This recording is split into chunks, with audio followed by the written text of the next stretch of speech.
Paris. Merci beaucoup. No, wow. Thank you so much. Come back. Yeah, I will come back.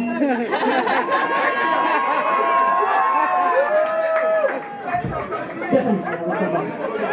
I have to learn some more French to come back here. Practice, right? D'accord, répétez. Wait. The next song, we get to that time of the night. I did say that. I did ça. Because we have time that gets less and less, you know. So we're gonna play one more song for you tonight, and this song is called Canoe, which is another song named for Jarabi.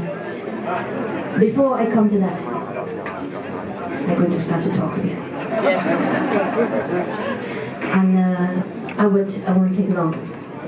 And this is very important to share with you, because I have, firstly I have some CDs for sale right there. And yes, I know this album has been out for too long, and the new one is still coming. Coming. Yes, when? Definitely it's going to be the latest. Yeah, my agent is here, so I can't tell you the truth, but okay. No, well, it's officially going to be early next year. Okay. Early next year. Early next year. Early. But with the tour, you know, it makes it really small time to work on the album. That's the problem. But I'm trying my best. It's nearly finished. And it has some collaborations on it, some amazing, beautiful musicians on it. So I'm looking for.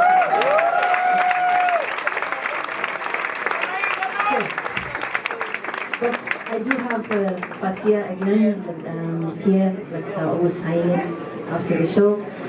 But what's important, the reason I'm selling the CDs and why I'm here with you is all to support my academy back home in the Gambia.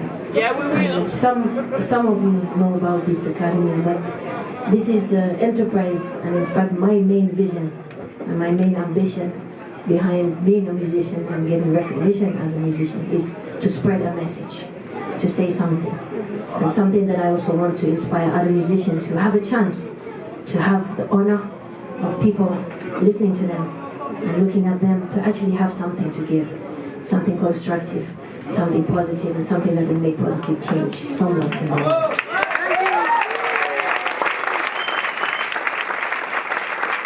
So, my story is the Gambia, and my story is the academy in the Gambia that I set up in 2015.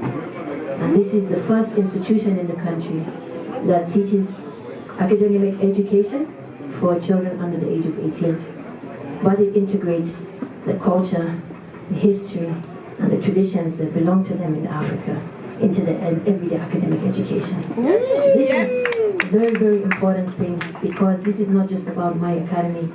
My ambition is to prove what happens when you actually bring the identity and the culture of the students who are African students into the education system. Yes. This is something that is not done.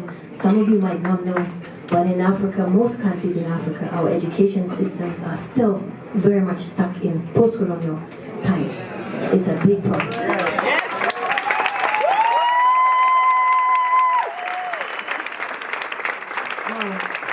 A lot of governments and organizations support the bringing of education to countries building new schools, but there is very little attention and focus on what is being taught inside the schools. This has to be done because this shapes the mind and the mentality of our next generation.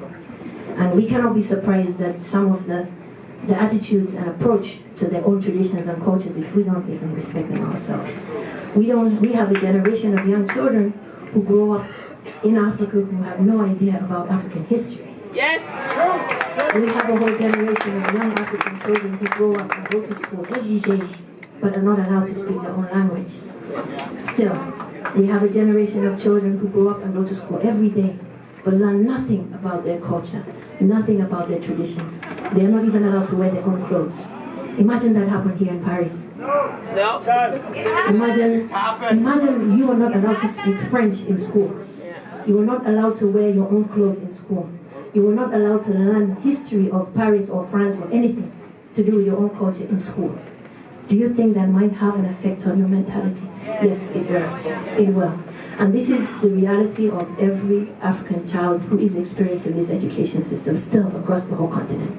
So for me, it's very important we start to change it and prove what happens to children when they actually are allowed to be themselves in their own country.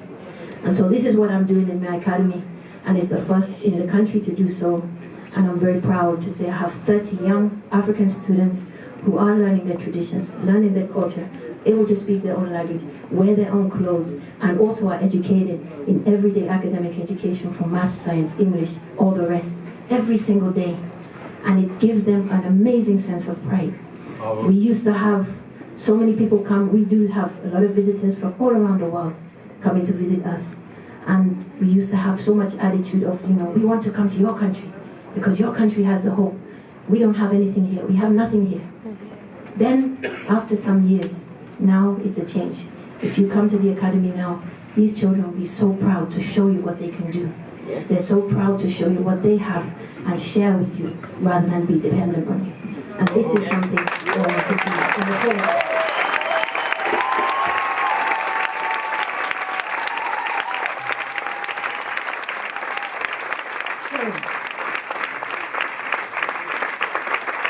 I believe change will come, and it will come slowly, but it counts, every little one of us counts for making a little bit of difference.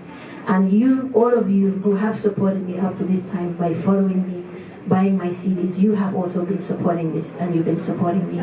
So I want to say thank you to everyone who has supported me up to this point. The money from the CDs goes directly back to the Gambia to support these children to stay in school. None of them pay to attend this school because not all of them have money even to attend school or even eat food every day. So this pays for their food every day, pays for their clothes, the transport, the teachers' salaries, the books, the pens, the papers, you name it, it all goes back to them. We support you.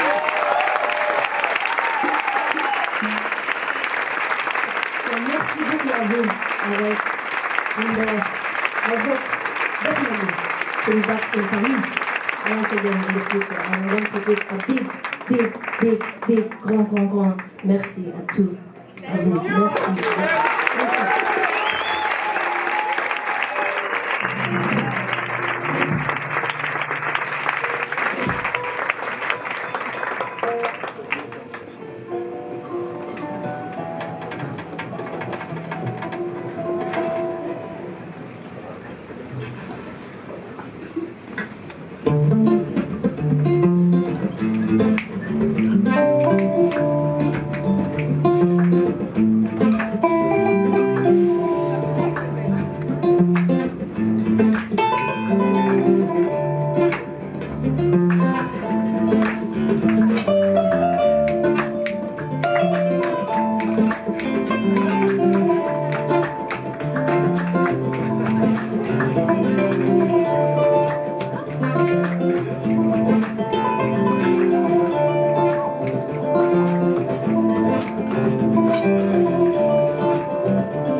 Thank you.